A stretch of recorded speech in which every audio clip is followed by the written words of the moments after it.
पवित्र नगरी में और श्री चिंतामणि गणेश के इस परिसर में आज का प्याज उत्पादन किसानों का ये भव्य दिव्य जो आयोजन हुआ है, उन्नत खेती के माध्यम से आप सब इकट्ठे हुए दूर दूर से यहाँ आए हैं। कोई 200 किलोमीटर से आए, कोई 100 किलोमीटर, 50 किलोमीटर। मैं सभी का प्याज उत्पादक किसान संगठन और उन्नत खेती के तरफ से आपका स्वागत करता हूँ, आपका वेलकम करता हूँ। मंच पर सभी उपस्थित अतिथिगण, मैं अभी सबका नाम नहीं लूंगा, वक्त बहुत हो चुका है। कार्यक्रम पत्रिका में सुबह 9 बजे का टाइम था, अभी वक्त हो चुका है 1 बज गया है। मैं शुरुआती में एक बात कहना चाहता हूँ, सदियों से हम खेती करते हैं, तो खेती करने के हमारा देश स्वतंत्र था नहीं था, उसके जमाने से आज तक खेती में बहुत बदलाव आए, बहुत डेवलपमेंट हो गई। किसान भी उसमें अच्छे अलग अलग जो फसल है, चाहे प्याज हो चाहे कौन सी भी फसल हो, भारी मात्रा में देश की अन्न धान्य है, प्याज है, बाकी की जो सब्जियां हैं उसकी आपूर्ति करने में सक्षम है देश के किसान। लेकिन ये किसान का मेहनत क्या होती है, रात दिन उनको काम करना पड़ता है, बिजली नहीं होती है, अलग अलग समस्या होती है। तो अपने मध्य प्रदेश के सभी किसान भाई को मैं एक अगले आधे घंटे में जो सब बात रखूंगा, ये आगे के जीवन के लिए बहुत महत्वपूर्ण होगी। आपकी आगे की जो पीढ़ी है उनको भी महत्वपूर्ण होगी। मुझे एक बात कहने में अफसोस है कि कल मध्य प्रदेश के काला पीपल तहसील के अरनिया कला में दर्दनाक हादसा, किसान जो है अपने खेत में काम कर रहे थे, स्प्रे दे रहे थे, तो 2 सगे भाई है, उनकी बिजली की करंट लगने से डेथ हो गई। तो मैं इस कार्यक्रम के माध्यम से आपकी तरफ से, हम हमारी सबकी तरफ से उनको श्रद्धांजलि अर्पित करता हूँ। और मेरा जो है, मैं शोक मग्न हूँ आप सबके माध्यम से, भगवान उनको सदगति दे, ये मैं आपसे हमारी तरफ से इस दुखद घटना में उस परिवार के साथ है। ये कोई ऐसी बात है कि जो किसान है उसको रात में भी खेती में जाना पड़ता है, दिन में धूप हो, बारिश हो, लेकिन किसान अपना खेती बहुत मेहनत से करते हैं, ना वो पीछे हटते।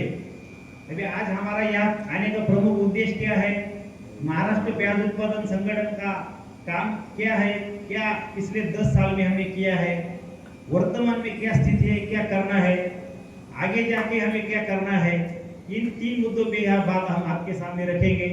आपको ध्यान देने के सुनने का मैं आपको एक आह्वान करता हूँ कि अगले आधे घंटे में मैं आपको जो जो बात कहूँगा, एक एक शब्द, एक एक चीज महत्वपूर्ण है। उससे हमारे प्याज के किसान है, उनका जो इनकम है, उनकी जो आय है, वो लगातार निरंतर स्टेबल कैसी रहेगी और बढ़ेगी कैसी, ये चीजें आपको मेरे इस जो बात रखूंगा उससे पता चलेगी। 10 साल पहले 2015 में हमने प्याज उत्पादन किसान संगठन की स्थापना की। उस वक्त हमारा उद्देश्य यही था कि प्याज का जो किसान है, देश भर में प्याज की खेती करता है, चाहे महाराष्ट्र हो, मध्य प्रदेश हो, गुजरात हो, राजस्थान, कर्नाटक, आंध्र, तेलंगाना, अलग अलग राज्यों में कम अधिक प्याज होती है। सबसे अधिक महाराष्ट्र में होती है, उसके बाद एमपी में होती है, मध्य प्रदेश में, और बाकी के राज्यों में होती है। तो संगठन नहीं था, फिर भी प्याज की खेती होती थी। संगठन है, आज भी प्याज की खेती होती है और आगे भी होने वाली है। हमें एक्चुअल क्या करना है, संगठन का इसमें क्या रोल है, किसान के नाते आपको क्या करना है, राज्य की सरकार को क्या करना है, चाहे वो किसी भी राज्य की सरकार हो, केंद्र की सरकार को क्या करना है। कुछ कदम सरकार आगे आने की जरूरत है, कुछ कदम हमें डालने हैं, हमें आगे होना है। तो हमने सबसे पहले व्हाट्सएप पे, सोशल मीडिया पे जो ग्रुप शुरू कर दिए, एक किसान को जोड़ गए, उसमें मध्य प्रदेश के, गुजरात के, राजस्थान के, महाराष्ट्र के किसान जोड़ते गए। हर दिन वहाँ के मंडियों के जो बाजार भाव होते हैं उसका मैसेज उसमें आना शुरू हो गया। क्या आगे रणनीति होगी, सरकार की क्या रणनीति है, एक्सपोर्ट पे पाबंदी है, एक्सपोर्ट पे अलग अलग कुछ उन्होंने कंडीशन डाल दिए, उसका भी हम हमारा जो व्हाट्सएप है, फेसबुक है, उसके माध्यम से जानकारी एक एक को देते गए। जैसे सोशल मीडिया बढ़ गया, हर किसी के जेब में एंड्रॉयड फोन आ गए, नए फोन आ गए, तो जो युवा किसान है वो जुड़ गए ज़्यादा से ज़्यादा। और आज के तारीख में हमारे और आपके बीच में जो खड़ा हो, तो आज 5 लाख से अधिक पूरे देश के किसान है वो संगठन के साथ जुड़े हैं। तो ये बहुत बड़ा आंकड़ा है। और ये 5 लाख किसान ऐसे है कि उनके घर में प्याज की खेती होती है। तो हमें क्या करना है, तो संख्या वो छोड़ दो, वो मुद्दा नहीं मेरा कहने का।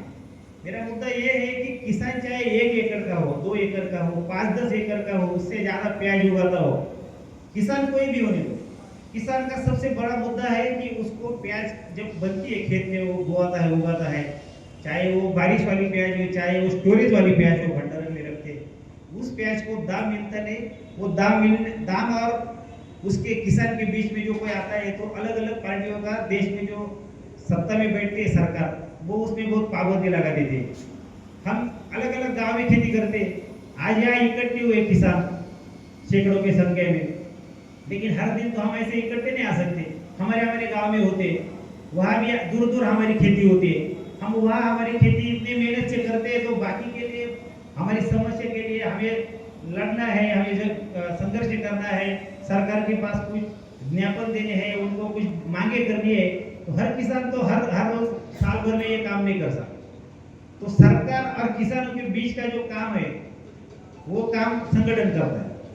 और हम इतने पारदर्शी काम करते हैं कि 10 साल में हमारा एक अनुमान है, मिनिमम 5,000 करोड़ ऐसे रुपए हैं जो किसान के घर में नहीं आने वाले थे, लेकिन वो संगठन के माध्यम से आए। ये 5,000 करोड़ अगर 10 साल में हम ला सके, तो आगे जाके हमको उसके 50,000 करोड़ करने हैं। अगर ये करना है तो आप सबका साथ लगेगा। और इसमें कोई किसान ऐसा नहीं होगा कि खेती प्याज का करता है और वो ऐसा कहेगा कि मुझे भाव भी नहीं मिलेगा चलेगा, लेकिन मुझे कि किसी भी भाव में हमारा प्याज बेचेगा तो कोई फर्क नहीं। ऐसा तो कोई किसान नहीं, हर किसान मेहनत करता है, उसको दाम चाहिए। तो हमने एक तय किया है, सीमा तय की है कि प्याज के जो दाम है मिनिमम कम से कम 30 रुपए प्रति किलो, 3,000 रुपए प्रति क्विंटल, ये हमारा दाम होना चाहिए कम से कम। जनवरी से लेकर दिसंबर तक, 1 जनवरी से लेकर 31 दिसंबर तक कोई भी साल रहने दो, 30 रुपए से कम हमें दाम नहीं मिलना चाहिए। 30 रुपए से दाम अगर मिलेगा हमारा सुपर क्वालिटी प्याज को, तो केंद्र की सरकार, राज्य की सरकार उसके नीचे का जो दाम है उसका हमें भरपाई देगी। चाहे आप में से और हमारे में से कोई अगर किसान का प्याज 2,200 रुपए जाता है, तो 800 रुपए सरकार डाले उसमें। और ये मांग पूरी हो सकती है। ये दुनिया में कोई ऐसा चीज नहीं है कि जो हो नहीं सकता, हर चीज संभव है, लेकिन वो करने के लिए क्षमता रखने वाला संगठन अगर है तो आपकी साथ लगेगी। मैं अकेला या संगठन कुछ नहीं कर सकता। तो आपको ये वो करना है, संगठन के माध्यम से। जब पिछले काल में 10 साल में जो काम किए, उसमें हमने बड़ा एक आंदोलन महाराष्ट्र में किया था 2023 में। वहाँ प्याज को दाम मिल रहे थे 200 रुपए से लेकर 500 रुपए तक। तो हमने इतना बड़ा प्रोटेस्ट किया, एशिया की सबसे बड़ी जो मंडी है लासलगांव, वहाँ हमने ऐसा प्रोटेस्ट किया कि पूरा मार्केट बंद कर दिया। बम्बई से जो वहाँ जो सेशन चल रहा था, वो सेशन छोड़कर वहाँ के मिनिस्टर वहाँ आए आंदोलन में, और उन्होंने वो आंदोलन को हमें जो है एक मुख्यमंत्री का जो फोन लगा कर दिया, और वो कहा कि हम अगले ये 8 दिन में कुछ निर्णय लेंगे, और 8-10 दिन बाद 350 रुपए पर क्विंटल, ऐसा 200 क्विंटल के लिए सब्सिडी दे दी। उसका पूरा कुल आंकड़ा था 851 करोड़ रुपए। 850 करोड़ रुपए एक आंदोलन के माध्यम से मिला। अगर वो महाराष्ट्र में मिला तो उसी दरमियान ऐसा नहीं कि मध्य प्रदेश में दाम 4,000 थे, यहाँ भी दाम उतने थे, लेकिन एकजुट नहीं थे, संगठित नहीं थे, तो यहाँ नहीं मिल पाया। तो आप एक किसान के लिए हमारे यहाँ 70,000 रुपए आए थे।